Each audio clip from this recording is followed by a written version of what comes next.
I am Ferdinand Marcos, and I am the President of the Republic of the Philippines. I stand today on behalf of 110 million Filipinos. Hi everyone! Hello Universe! It's me again. Shoutout sa inyo mga best. Meron akong upload videos. Ang maganda ito. Pakinggan nyo guys. Sabi po ito ni Chairman na yung Philippines National Railways. Chairman na Macapagal. No, tungkol dito kay PBBM.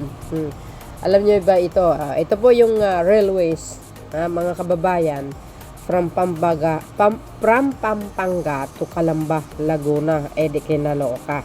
Under the Marcos administration, yan po ay matutupad at ginhawa talaga. At malaking maitutulong yan sa mga commuters. Siyempre sa kapwa Pilipino natin, no? Yung sasakay ka lang ng jeep ang bagal. Pero pag ito sinakyan mo, mabilis lang. Sabi kasi dito, ni chairman na Macapagal ng Philippine National Railways, mga kababayan.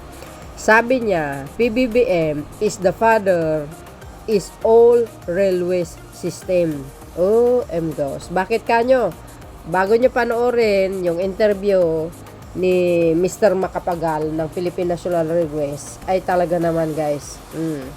Yung words na yan, masasabi natin na ang railways talaga isa sa mga flagship ng Pangulong Marcos Jr. na kung saan na talagang pinupursige niya yan, no? Nang sa ganun, malaki po ang maitutulong sa mamayang Pilipino, lalo na po sa traffic, no? Dahil pag natapos na itong mga to, maiwasan talaga ang siksikan sa paghahabulan para sumakay ng jeep or bus. Ito, maganda ito. At alam po natin, ang MRT ay kumbaga digital na. For sure, lahat ng railways digital na yan, no? Kaya sabi ko nga, sayang ang Pangulo. Napaka-iksi lang ng panahon, pero magagawa na ng paraan yan, matatapos niya yan bago mag-end ang kanyang termino. So, ito, maganda ito guys, Ito, maganda talaga ito. Sabi dito, ayan sabi dito, from Pampanga to Calamba in under 2 hours, the North-South Commuter Railways is here. A new era of travel is about to begin in the Philippines. The North-South Commuter Railways NCR will connect Pampanga to Calamba, Laguna in less than 2 hours. A game changer for millions. Diba maganda yan?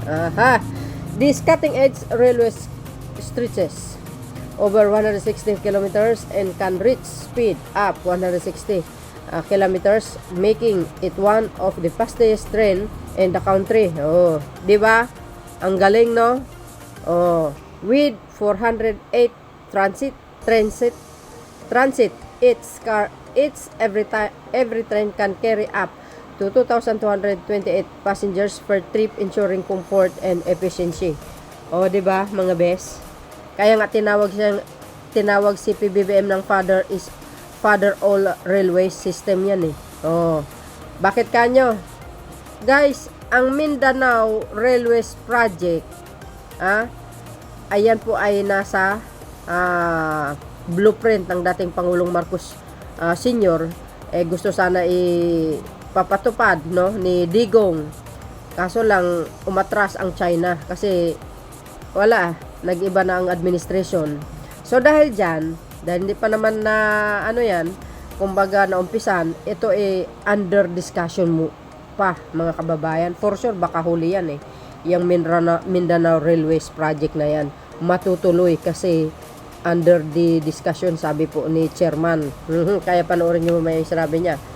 Tuloy, sabi dito, the NCR will link Clark International Airport to Calamba, slashing travel times, boosting economic growth, and providing a reliable, sustainable alternative to gridlock roads.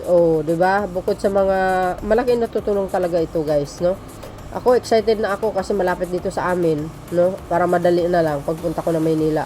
As the NCR roll out, it marks a monumental leap forward to the Philippine transportation, promising better connectivity, less congestion, and a brighter future for the computers nationwide. OMGs. Ayan ganda niyan, guys. From Calamba to Pampanga. Diba? Ang laking katulungan yan. Ayan o, from Pampanga to Calamba in under 2 hours. The North-South Commuter Rail is here, mga. A new era of travel is about to begin in the Philippines. The North Commuter Railways NCR will connect Pampanga to Calamba, Laguna is less than 2 hours. A game changer for millions. Lapit na guys, abangan po natin yan, ano. So dahil dyan, sabi ko nga, ang dami pala itong nagawa ang Pangulo, no? At tulad ng MRT7, pwede kayo naloka, mga kababayan. Para kompleto detalyado guys, panoorin niyo po itong sinabi ni Chairman Michael Macapagal. Sabi niya nga, BBM is the father all railways system. Di kayo naloka. Di ba guys, kakaibang salita yun, ano? So ibig sabihin, talagang grabe pala ang project ni Pangulong Marcos Jr. sa kabila ng lahat ng sinasabi ng mga anti-Marcos, walang project. Di ba? So, ito, panoorin nyo. But before that, don't forget to like, hit the button bell para lagi kayong updates. Okay? Ito na. Ulitin ko at sasabihin ko po to sa lahat ng mga nakikinig ngayon. Mga kababayan ko, I have said this before and I will say it again. President Ferdinand Bongbong Marcos Jr. is the father of the Philippine railway system. Wow. Bakit po? Because it is during his time na pinalawak ang Philippine National Railways. It is during his time na ginagawa ang Metro Manila Subway. It is during his time na pinalawak, in-expand, minodernize ang LRT Line 1 and Line 2. It is during his time na ginagawa ang MRT 3, MRT 7, MRT 4 is also on the table, at it is during his time that the South Long Haul and the Mindanao Railway Project are also being discussed and are all on the table. And this is because of the leadership of our President na kitang-kita naman na napakaganda in the world stage. Grabe yung nadinig ko sa kay Chairman.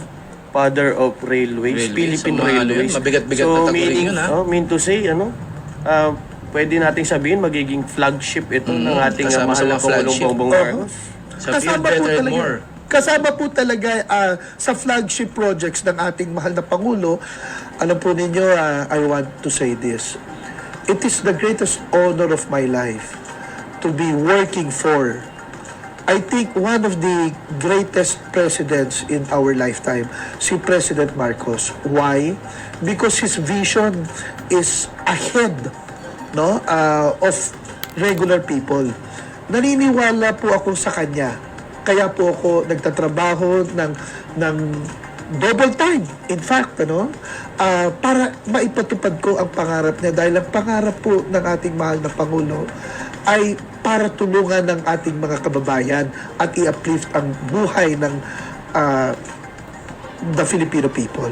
At sa ating mga kababayan, uulitin ko, konting pasensya lamang po dahil ang ginagawa po natin sa PNR, when we come back, pag nagbalik po ang PNR, we will return with a vengeance. Sabi nga ni General MacArthur, Yes, I shall return. Pag bumalik po ang PNR, hindi na ho yung dating PNR na home along the Riles. This is PNR which is at par with world standards type of railway system, resurrecting the country's most advanced and sophisticated railway system.